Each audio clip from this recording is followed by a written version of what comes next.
Joining me now is Rumi Chen. His 19-year-old son, Itai, was serving as a soldier. Itai was serving as a soldier with the IDF on October 7th. He was taken captive by Hamas. They hold him to this day.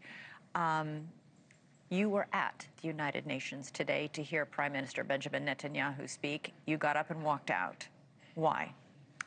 First, thanks for having me. The Prime Minister started his speech and he mentioned the names of 20 hostages.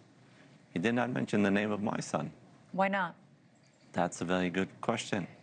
I think that maybe, he mistakenly believes that there are only 20. Sometimes the president also says 20. But no, there are 48 hostages. A, it's disrespectful. B, it is not correct. My son is no less of a hostage, regardless of what physical condition he might not be. You have been told by Israeli intelligence that he was probably killed on October 7th. You do not know that for sure. And you want him to be treated, whether he's dead or alive, as the living hostages are being treated.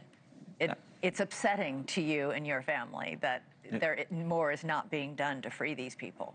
Yes, and again, we, the families, speak of one number and one number only, 48 hostages. And the expectation from the Prime Minister is to get all the 48 hostages out and not create some sort of standard narrative of 20.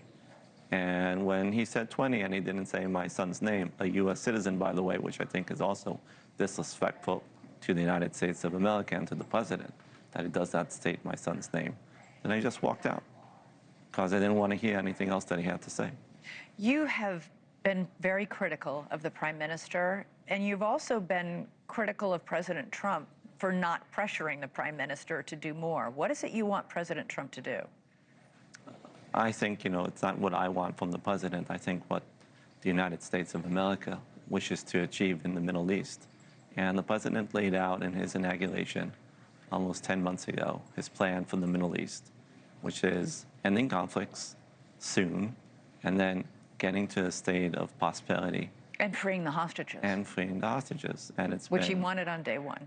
And it's been 10 months since that inauguration, which I also intended, has passed. And the question is, who's the bottleneck? Where is the bottleneck? And if the Prime Minister Netanyahu, he again spoke today about, okay, we want to finish the job. I've heard that sentence, finish the job, in November 2023, where he said to me, to my face, a little more military pressure and Hamas will come down to their knees and beg to return the hostages. They're still saying that to this day. And they're saying the same thing. And I'm reminding you, in January 25, we had a deal in place. There was the first phase, we had hostages come out. And then the second phase needed to begin. And then again, the Prime Minister said in January, well, let's go back into fighting. We will have a better deal because of that. And it'll be in a couple of weeks that you'll see how we have that better deal. And that is the problem with the Prime Minister. He always believes tomorrow there's a better deal than the one in front of him today. And that messes things up. And I hope that the President in this Monday meeting, explains to the Prime Minister, this is the deal. It's a very good deal for the state of Israel. Take it and let's move on. Yeah. And allow us as collateral damage to finally have our peace as well. I am so sorry that you continue to endure this. You have a yellow piece of tape on your suit jacket lapel. It says 721. That's the number of days your son's body has been held in Gaza. It's a piece of tape because you have to update it every single day with the new number. I hope this nightmare is over for you and your family soon. God bless. Thank you for having me. Thank you so much for joining us.